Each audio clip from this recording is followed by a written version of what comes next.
Oke, bismillahirrahmanirrahim. Assalamualaikum warahmatullahi wabarakatuh. Selamat siang. Baik teman-teman sekalian, pada video kali ini saya akan coba menjelaskan mengenai pengantar pengolahan data. Eh, Tanpa berlama-lama lagi, saya akan coba mempresentasikannya. Eh,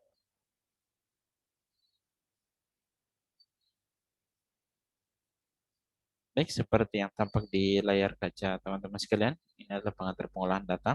Materinya tidak banyak, mungkin beserta dengan contohnya nanti ya, saya akan jelaskan.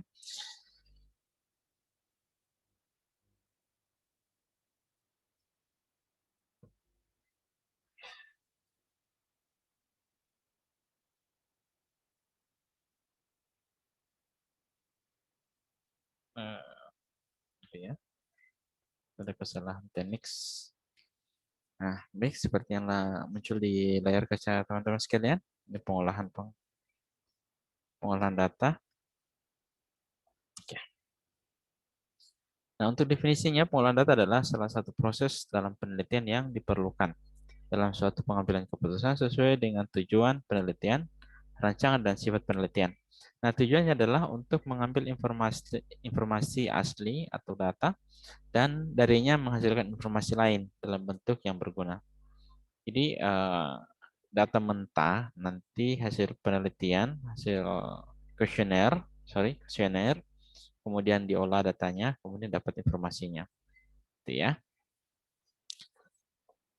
Nah, tahapan-tahapannya pengolahan datanya yang pertama adalah editing. Nah, pengecekan kembali datanya, kesalahan atau kurangnya data yang diisi oleh responden. Nah, kayak gitu. Jadi untuk editing kita maksudnya di sini adalah pengecekan kembali kuesioner tersebut apakah datanya lengkap atau tidak.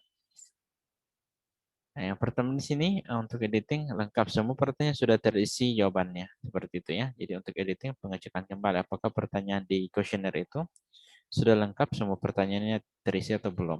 Nah, kemudian yang berikutnya adalah jelas jawaban pertanyaan apakah tulisannya cukup jelas terbaca. Nah, kayak gitu.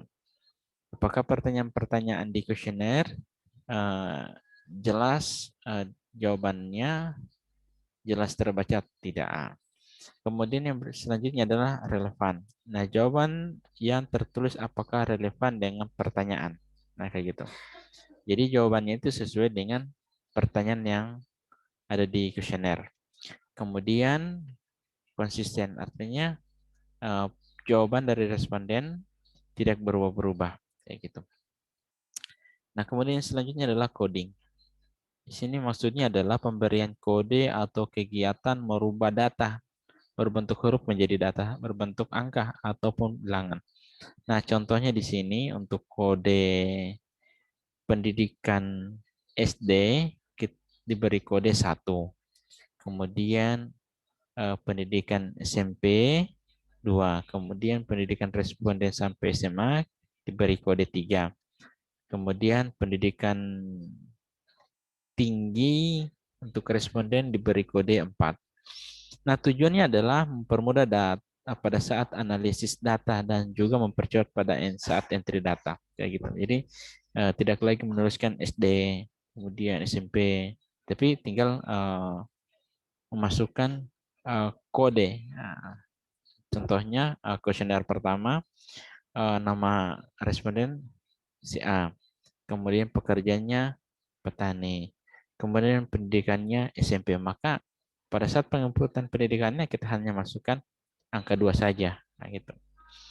Kemudian yang ketiga adalah tabulating, yaitu membuat tabel-tabel data sesuai dengan tujuan penelitian atau penyusunannya atau perhitungan data yang berdasarkan variabel yang diteliti. Kayak gitu. Kemudian yang keempat adalah entry data, yaitu memasukkan data dalam program komputer sesuai kebutuhan analisis. Nah, salah satu paket program yang sudah umum digunakan ya pada saat pengolahan data yaitu software SPSS. Nah, untuk cara penginstalan seperti yang ada di video sebelumnya yang saya sudah buat ya untuk cara uh, menginstal software SPSS. Nah, kemudian yang selanjutnya adalah cleaning.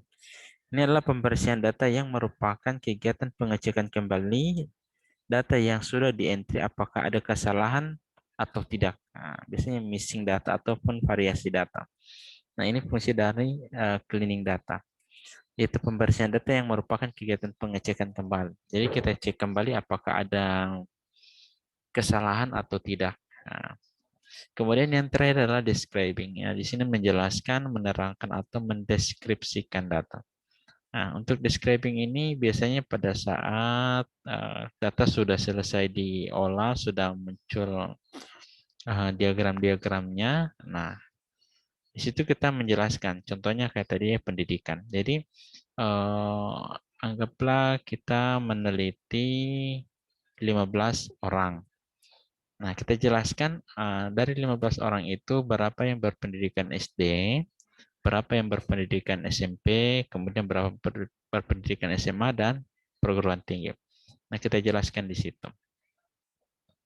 Kemudian kita terangkan setelah itu ataupun mendeskripsikan data tersebut kayak gitu ya. Nah, itu jadi salah satu contohnya adalah pendidikan.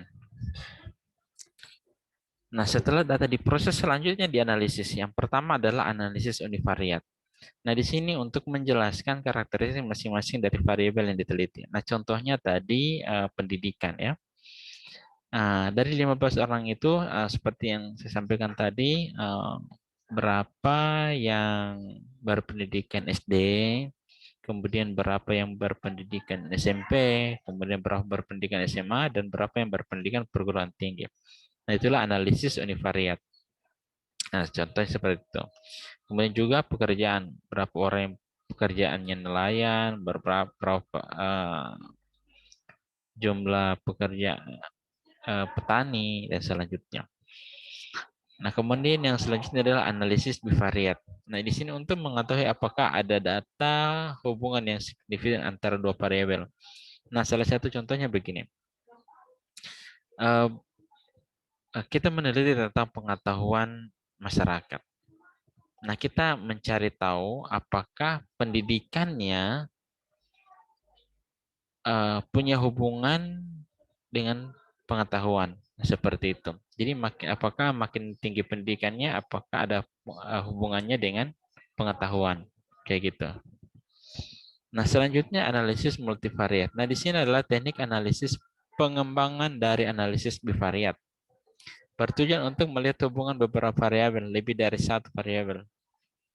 Jadi secara singkatnya saya menjelaskan untuk multivariat ini adalah ketika analisis bivariat untuk mencari hubungan, maka analisis multivariat ini adalah mencari yang paling berhubungan. Nah, kayak gitu. Yang paling berhubungan. Nah, salah satu contohnya adalah penyakit ya. Contohnya penyakit malaria. Berkaitan dengan pengetahuan. Pengetahuan responden terhadap penyakit malaria. Apakah dari pendidikannya punya hubungan atau enggak atau tidak. Kemudian dari pekerjaannya juga. Nah, anggaplah dua ini kita ambilkan contoh ya. Pendidikan punya hubungan terhadap pengetahuan tentang malaria. Kemudian pekerjaan juga ada hubungan. Nah, setelah itu analisis multivariatnya adalah yang dua ini tadi, pendidikan dengan pekerjaan. Setelah dianalisis multivariat, yang paling berhubungan adalah contoh pendidikan. Maka itu adalah analisis multivariat. Walaupun keduanya ini mempunyai hubungan, tetapi yang paling berhubungan itu yang dimaksud dengan analisis multivariat. Baik, hanya itu saja ya yang saya bisa sampaikan kepada teman-teman. Baik, sebelum saya tutup video ini, saya coba untuk memperlihatkan kepada teman-teman sekalian berkaitan yang tadi ya. Nah, seperti contohnya. Di sini kita lihat ini berkaitan dengan kepuasan ya. Contoh bangunan rumah sakit terlihat indah dan bersih. Nah, jumlah total yang respondennya itu 38. Nah, bangunan rumah sakit terlihat indah dan bersih. ada satu orang yang menyatakan sangat tidak puas dengan bangunan rumah sakit terlihat indah dan bersih. Kemudian ada sekitar 25 orang yang menyatakan puas terhadap bangunan rumah sakit terlihat indah. Nah, contohnya seperti itu untuk uh, analisa univariat. Nah, seperti itu. Nah, nah, kalau kita melihat untuk bivariatnya mencari hubungan, nah seperti ini. Mana tadi ya untuk rumah sakit kebangunannya.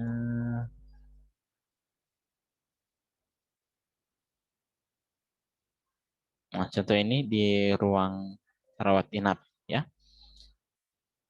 Nah, untuk jaminan kesehatan nasional ini artinya pesertanya ya. Nah, kemudian ada empati. Jadi eh, seperti ini ya model tabelnya untuk analisis bivariatnya, mencari hubungan. Apakah jaminan kesehatan mempunyai hubungan dengan empati, kayak gitu ya. Nah, empatinya puas, kemudian tidak puas. Jadi kita lihat di sini, ketika jaminan kesehatan nasionalnya baik, empatinya 19 yang merasa puas. Yang tidak puasnya terdiri dari 2. Nah, kayak gitu ya contohnya.